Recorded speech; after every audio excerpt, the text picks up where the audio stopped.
There are 10 decks in Marvel Snap with an above 60% win rate from rank 90 to 100. These are the decks that are proven that you should play for Infinite. But before we talk about the first of them, please, if you would like to win a free Spider Punk, all you have to do is sub right over there, like, and comment. If you do those three things on this video, you are entered to win a free Spider Punk. Same is true of any video this week. We're giving away a second Spider Punk this week. Don't miss out. The first deck we're going to talk about, and we've got win rates, all stats from untapped.gg, which has the largest sample of decks in Marvel Snap. This is a Redwing deck. It's a 70% win rate in 70 games. That's a lower sample. That is one of the lower samples we're going to look at. I think only one deck in today's video is going to be a lower sample. However, this one looks a lot like the original Thursday versions of the deck, where this is still running Dracula. Those versions were running Vulture as an extra power piece. Here we're running Human Torch as an extra power piece. They were running three big cards. Here we're throwing in a Heimdall because now we have Spider-Punk 2. I think this is a very, very, very cool version of the list, and one that is going to be severely overlooked in the metagame. What makes this list so good is that its numbers get far bigger than it seems early in the game. That's really good for early snaps. Opponents, when you snap against them, will often stay and find themselves with like a 16 power Giganto dropped and then a Dracula discarding an Infinite. And all of a sudden the power goes really high. What's nice about that is if you're running into bots, and especially if you're not good at finding bots, bots are going to stay on snaps. Bots are going to snap against you when it looks like you're not going to put up a lot of power early in the game. The cards like Dracula, the cards that grow like Human Torch and Spider-Punk, are really great for this. It's also worth keeping in mind that if you can spend a lot of your moves on Human Torch and Spider-Punk, right? You can make them really big, and if your last turn play is Heimdall, as long as you manage to play Redwing before then, obviously, you're going to get that Redwing trigger as well.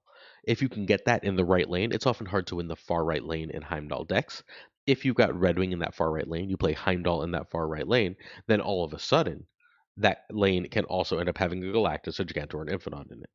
20 a minimum of 22 power in that lane is really, really powerful. It's going to win a lot of games. Human Torch himself can be a lane winningly huge card. Let's say you moved him onto a Madam Web with a Ghost Spider, sorry, off Madam Web, 6 power, back to Madam Web with Ghost Spider, 12 power, off Madam Web 24 power. You move that one more time, that's 48 power. That beats anything that's not like Shadow Kinging you, right? Like you've won that lane with Human Torch. You've won the, let's call it the far left lane because that's the lane it's most likely to be, although it could easily be the center. You have won that lane. Your other lane that has Dracula in it is now a giant threat. And that far right lane that was supposed to be the easy lane, the lane that they were going to automatically win it so that they were going to contest, and that third lane, the lane Torch doesn't end up in, is a win for you. It's a really, really powerful situation. Don't sleep on the power of Spider-Punk in this list. Spider-Punk is a 3/7 any game you play him and move him once, as long as the opponent has a card there and doesn't have Luke Cage, of course. So that is a 3/7, but a second move, again, Heimdall, Ghost Spider, Aranya, Madam Web, is a 3/11. You should be able to reasonably often, thanks to Madam Web being in the deck, get Spider-Punk to a 3/15. Having access to a 3/15, a 3/24 most of the time, and then all the powerful 6 drops, one to two of which can come out for free thanks to Redwing and Dracula. This is a really, really slept on deck that I urge you to give a play and give some looks to. I think people have genuinely forgotten this. A lot of the tech cards in the game do nothing to this. I can't tell you the last time I saw Stardust. There is some Shadow King, but like as they're trying to Shadow King your Human Torch, they're probably not beating your Giganto or Galactus First Steps or Dracula, so on. I think this one's genuinely a deck that you should keep an eye out for, a deck that you might want to play. This is the actual lowest sample size in the in this video. KM Best featured this like a month ago. It was really, really great for like a week, and then it did what this deck always does. The toxic decks get really great, and then people sort of know how to play against them. They remember what to do, and they become just good decks. This is back to a just good deck, but it's still a 70% win rate in 60 games. What makes this version so effective is its added Shadow King. There's some versions that are running like Spider-Punk and some other cards. I've seen Rocket and Groot. I've seen all sorts of stuff in that extra Shadow King spot. Shadow King is very, very strong right now, especially for Infinite. Adding it is great. The downside to Shadow King in this list is you go Quicksilver, you go Domino, and now your hand is 4 drops, Shadow King, Hazmat, and Red Guardian. You don't always have a target for any of those cards in a way that can be fairly problematic. You can also end up playing a Luke Cage, leaving it naked for the opposing Red Guardian or the opposing Cosmic Ghost Rider. That is the downside of Shadow King. Still, I think this is a list to look at. I know it's a list that a lot of people built towards back when it was a meta list. This version doesn't even run the newer cards like Lofty. Diamondback is, I think, the newest card in this list, which means that this is a list a lot of you should have access to, and a 70% win rate in 60 games is really good. A lot of the trick of the deck is figuring out how to properly use Malekith and Anti-Venom, particularly when you don't see Wiccan, because Malekith is going to draw you toward your bigger cards, but you have to be careful to put it in in a lane you're going to want a Shadow King, right? And that's going to require a lot of thought about your early plays and where things go. You're going to want to anti-venom around turn 4 or turn 5, right? But are you going to play that card on turn 5? Is there an upside to playing at turn 5? Um, is it hitting something good? How are you using it? All these things combined to make this list a little harder to play than it looks, but it's still a really powerful list and one worth keeping an eye on. The downside to this list for me, the upside is cards like Diamondback and Man Thing steal lanes that don't look like the opponent could lose them. That's the upside of the list. Diamondback and Man Thing are just really, really, really good, and we have a little bit of tech to really mess with opponents. The other thing is Ajax used to be the biggest card. When you played Ajax, you used to be relatively sure you won that lane. He was the biggest card in the lane. The meta right now, that is not the truth. That is not a thing that you can rely on, and that does hurt this deck for me. I think this deck is very good. I think there's a reason that it's a lower sample size high win rate. Next up, we got 69% nice in 90 games. And this is hilarious. This is just straight up the classic scream. They're like, we're going to give you move cards this season. We're going to give you Ezekiel Sims. And just straight up, the Scream deck did not care. It was like, hey, the classic Scream deck that no one plays anymore, 69% win rate in 90 games.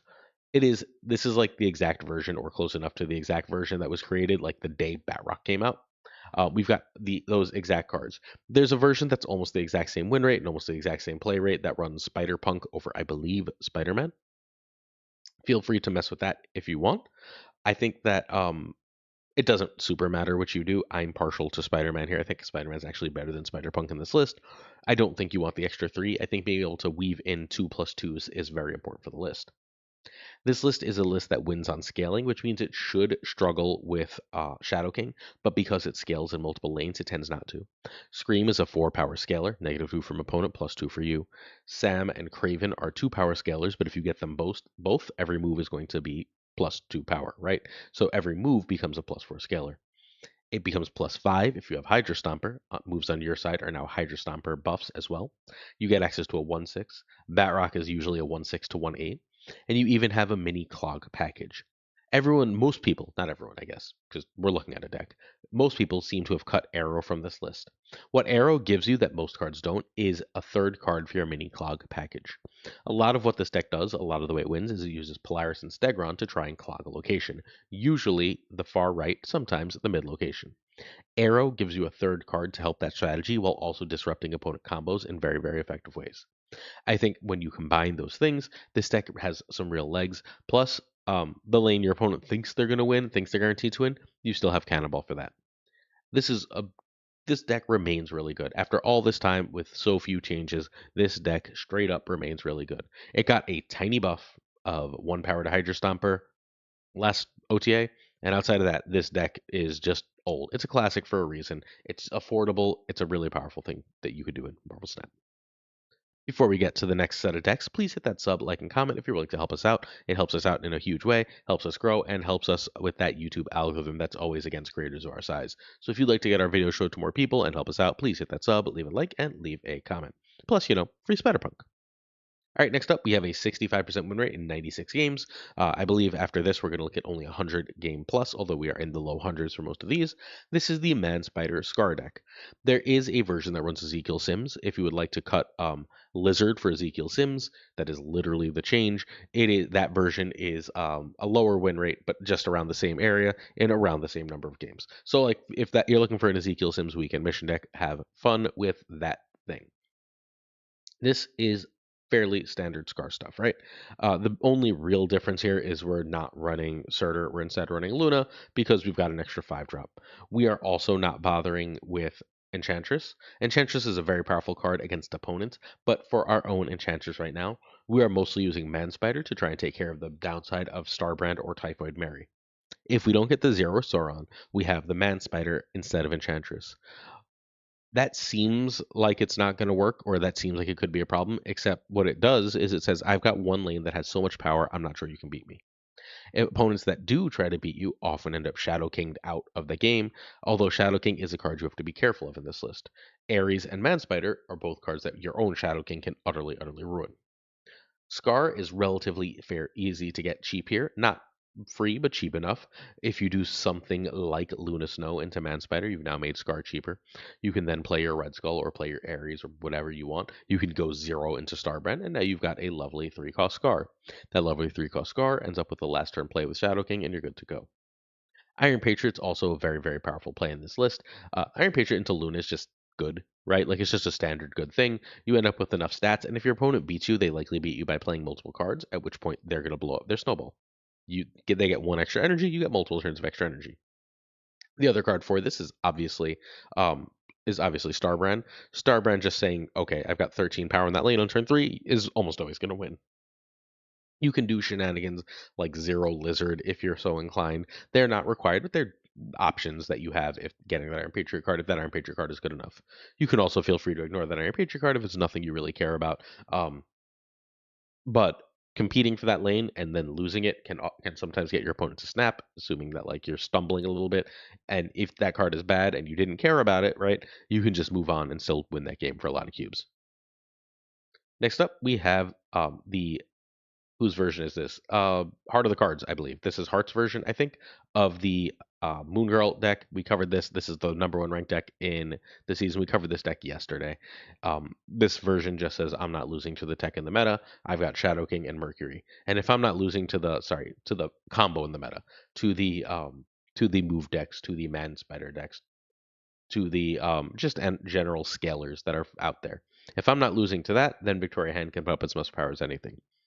The reason Victoria Hand can put up so much power is we've got Frigga, Moon Girl, and Nico to copy it. And when we're not copying Victoria Hand, if we only get one Victoria Hand, we should still be able to get enough power out of things like Mirage and Iron Patriot to compete, to have surprising game plans, Misery and Hood for multiple demons, lots of optionality. If you want a full review of this deck, I'm going to sort of move on now. If you want a full review of this deck, which I consider to be the best played deck in the game, 6 people in the top 25 are playing this list within 1 or 2 cards right now, including the #1 player. I consider this to be the very best played deck in Marvel Snap right now. There's a deck I think is better, that is severely underplayed. Then you should go check yesterday's video where I do a full breakdown, full guide on this deck. Give it some love, give it some play. It's just a monster. Before we go forward, come check me out on twitch.tv/PulseGlazer. If you're willing to, I should be live relatively soon. Let's hope. I'm actually at work as you're watching this. But, oh no, I'm not. That's not how daytime works anymore. I'm at my wife's birthday dinner as you're watching this. But hopefully you come check me out on stream soon. Our season pass question, if you'd like to enter to win that free Spider-Punk, is answer in the comments. What are you climbing with? If you're not climbing, what are you attempting to climb with? How many games are you giving things? A lot of my comments lately are people struggling to climb. I've got like, I feel like in a very strange way. I know like a lot of top meta players watch, right? Like I know Sizer watches. I know a lot of the Pixel group watches. Hi friends. Hopefully everyone's doing well. Like the very very top of the meta watches, like the top 100, top 500 players, and then I know a lot of people that really struggle in the 90s watch, and I feel like that middle cohort doesn't necessarily watch as much. A, if you're in that middle cohort, let me know, I'm curious. But B, if you're especially if you're struggling to climb, how many games are you giving decks? What are you doing? Let's see if we can get you some tips in order to help you climb. All right, next up, we have the strangest deck on the list. This is a buff list. I have no idea where this came from. I've not seen this version in at least a season or two. I think like the last time we really saw this was right around when Clea came out. This is just a buff deck. Like this is straight up buff, 63% win rate, 110 games. Someone's playing buff and hit infinite, right? Uh, this deck has a lot of ways to put power on the board. It, however, only has 2 cards that really care about being buffed. Sebastian Shaw, who can be lane-winningly big, and Clea, who gives you a bunch of skills.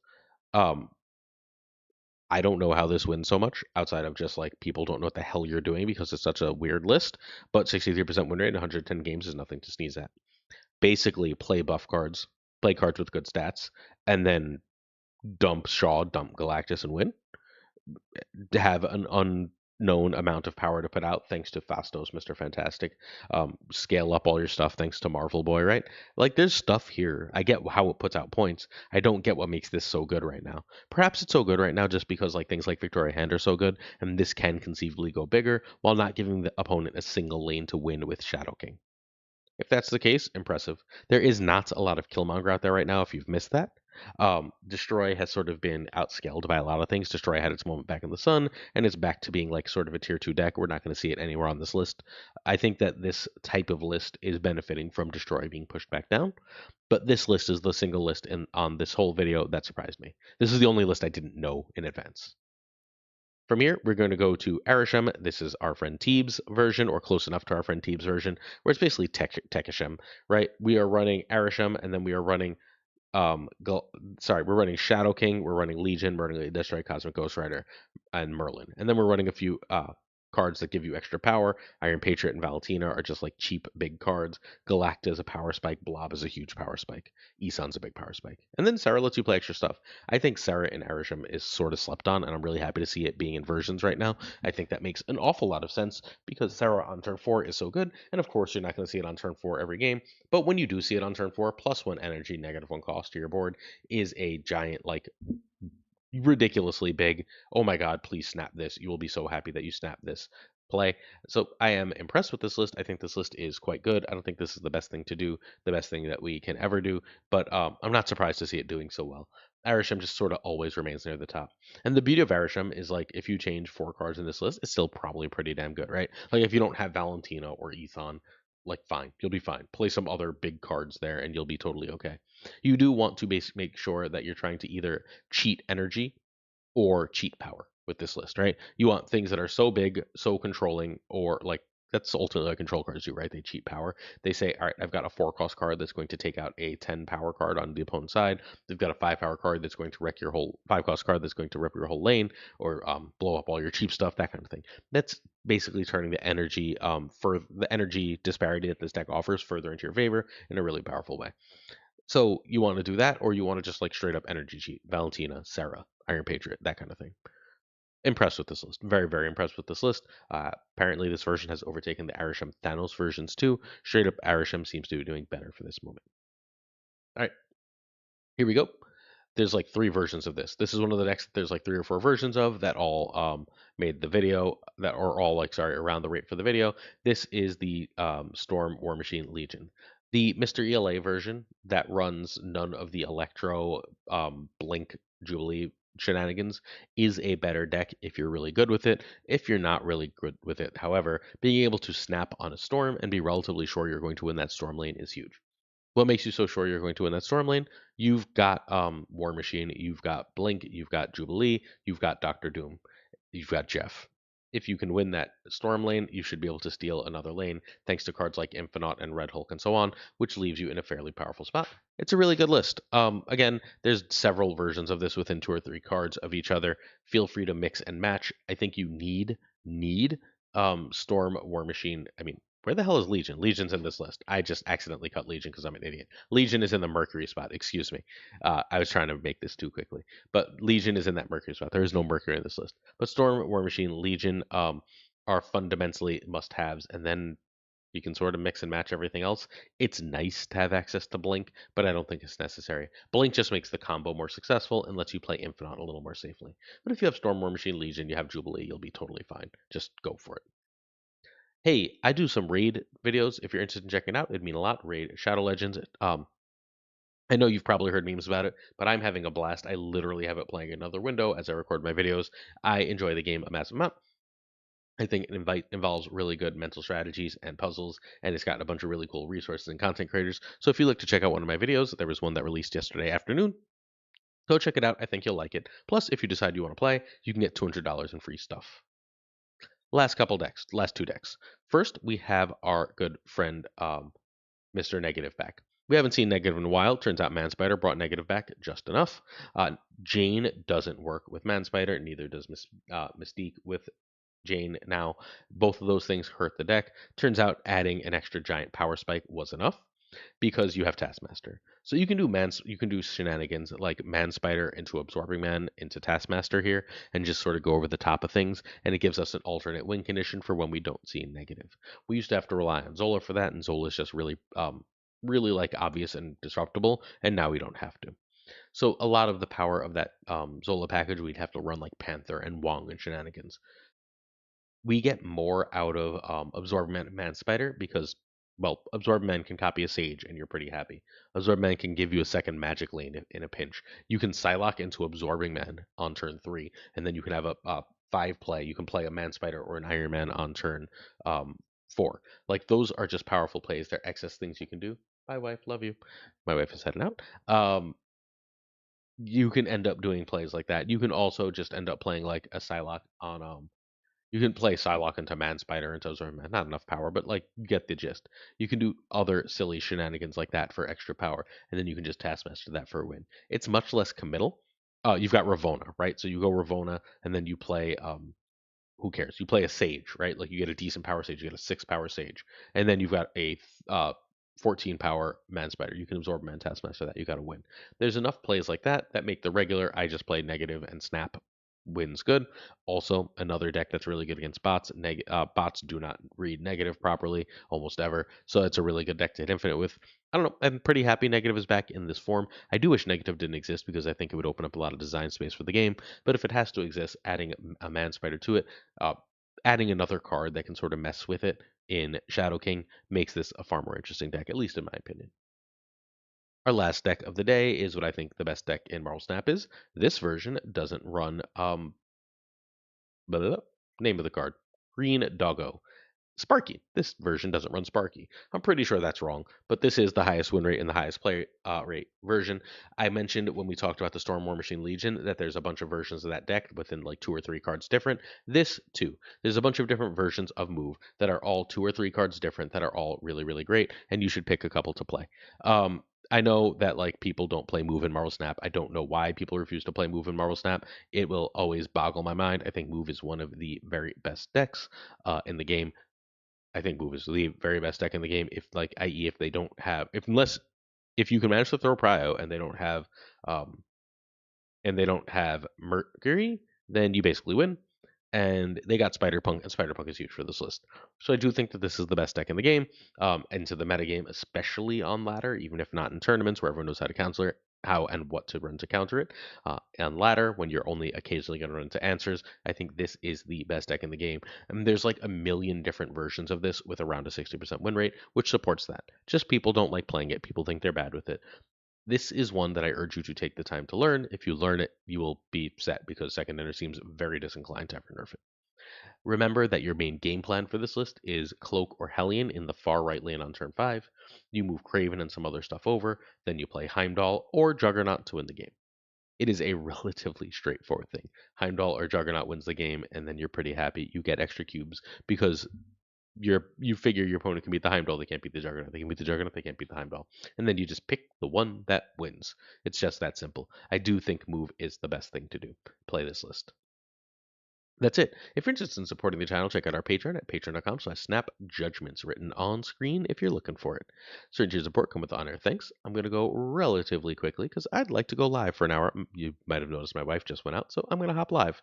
Thank you to Abigail Giesland, Mandatory Burnout, LAB Inc., I Am Frostman, Iron Cloak, Hotat Nevarete, Primed Ryan Burke, Ryan Wood Snap, Ryan Wrench, Vera Group Math, Gopher Kev, Kertix Lee, Koire, Kazushi, Archangel, 3K, Black Dahlia, Pyro, Goatsy, Code, Hollowed Synth, Nick, Absolute Shannon, Turte Casual, Dark Moogle, Mr. Kerfuffle, Cables, Gingy, Philly, Haplo, Kenny Loggins of the Danger Zone, The Beza, Black Jeebus 23, Hello Kitty, Skippy G, Jessica Gamble, Slush Death, The King of Bros, The Great Gazoo, Werewolf, Kipsioto, Colt, Clam, Colonel Forbin, David Moo, Wingfield, Steven, Brian Kaufman, Tristan, Martin, Jason, Matt, William, Billy Nix, Ray Sean Smith, Charles Shucky Washington, Corbin, John Q, Jimmy McQ, Q Town, Ace Out, ACH, One Big Man, Cactus, Stevo, 131, Yomarco, Ted Pro, Quid Pro, Joe, Snapshots and Joe, Pickety Boom Bop, Bricks 2 Click, Ocularis, Green Goblin, Flan 56, Spectrum Mix, Hood, Only Fox, Matt H, DJ, Mike Ajax, No Freaking Flex, Nick, The Greek Geek, Toxic Soul King, King of Canada, JJ, Dimna Falcon, Father Newman, Two Ties, The Great Lord Evs, The Pirate King, Tucka, and of course, Gunny T.